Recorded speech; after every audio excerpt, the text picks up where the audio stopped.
Driving licence তৈরি করার নিয়মে বড় পরিবর্তন। আর আগের পদ্ধতিতে তৈরি হবে না ড্রাইভিং লাইসেন্স। তো চলুন বন্ধুরা, আজকে আপনাদের ভিডিওর মাধ্যমে জানিয়ে দিচ্ছি আপনারা নতুন নিয়মে কিভাবে আপনারা আপনাদের ড্রাইভিং লাইসেন্স তৈরি করবেন। ড্রাইভিং লাইসেন্সের জন্য আরটিও অফিসের সামনে লম্বা লাইনে দাঁড়ানোর দিন শেষ।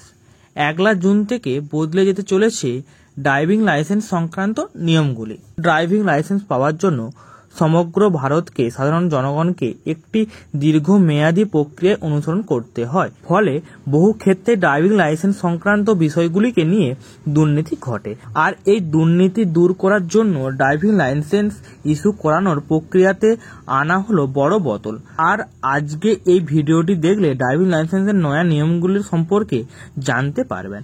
শুধু তাই নয়, নিয়ম ভাঙলে ড্রাইভারদের কত টাকা জরিমানা দিতে হবে এবং পরিবেশ রক্ষাতে পরিবহন মন্ত্রকের তরফে গৃহীত আরও একটি বিশেষ সিদ্ধান্তের কথা এই ভিডিওর মাধ্যমে আপনাদের কাছে তুলে ধরব।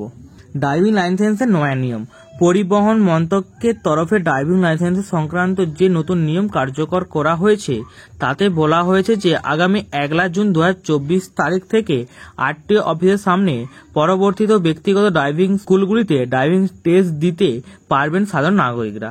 এই সমস্ত স্কুলগুলিকে ড্রাইভিং টেস্ট পরিচালনা এবং টেস্ট উত্তীর্ণ হলে ড্রাইভিং লাইসেন্স প্রদানের জন্য কেন্দ্রীয় সরকারের তরফে অনুমোদন দেওয়া হবে। অর্থাৎ এখন থেকে আরটিও অফিসের সামনে লম্বা লাইনে দাঁড়ানোর দিন শেষ। এবারে কেন্দ্রীয় সরকারের অনুমোদন প্রাপ্ত যে কোনো ড্রাইভিং স্কুল থেকে আপনি ড্রাইভিং লাইসেন্স পাওয়ার ক্ষেত্রে আবশ্যক পরীক্ষা দিতে পারবেন। শর্ত পূরণ হলেই মিলবে অনুমোদন। যে সমস্ত স্কুলগুলি কেন্দ্রীয় সরকারের তরফে উল্লেখিত শর্তগুলি পূরণ করতে পারবে কেবলমাত্র সেই সমস্ত স্কুলগুলিকে কেন্দ্রীয় সরকারের তরফে অনুমোদন প্রদান করা হবে। সুতরাং কেন্দ্রীয় সরকারের তরফে নির্ধারিত কিছু বিশেষ ড্রাইভিং স্কুলের মাধ্যমে সাধারণ জনগণ তাদের ড্রাইভিং টেস্ট দেওয়ার প্রক্রিয়াটি সম্পন্ন করতে পারবেন। এর পাশাপাশি আরও জানা গিয়েছে আগামী দিনে ড্রাইভিং লাইসেন্সের জন্য আবেদনের প্রয়োজনীয় নথিপত্রের ক্ষেত্রেও বিশেষ পরিবর্তন করা হবে কেন্দ্রীয় সরকারের তরফে। বাতিল হবে গাড়ির রেজিস্ট্রেশন কমাতে সমগ্র ভারতব্যাপী প্রায় 9 লক্ষ গাড়ির রেজিস্ট্রেশন বাতিল করা হবে কেন্দ্রীয় সরকারের তরফে। মূলত যানবাহন যত পুরনো হয় যানবাহন থেকে দূষিত ধোঁয়া ছড়িয়ে পড়ার পরিমাণও ক্রমাক্রমে বাড়তে থাকে। আর তাতেই পরিবেশ রক্ষার খাতিরে কেন্দ্রীয় সরকারের তরফে 9 লক্ষ পুরনো যানবাহন রেজিস্ট্রেশন বাতিল করার সিদ্ধান্ত গ্রহণ করা হয়েছে। নিয়ম না মানলে জরিমানা।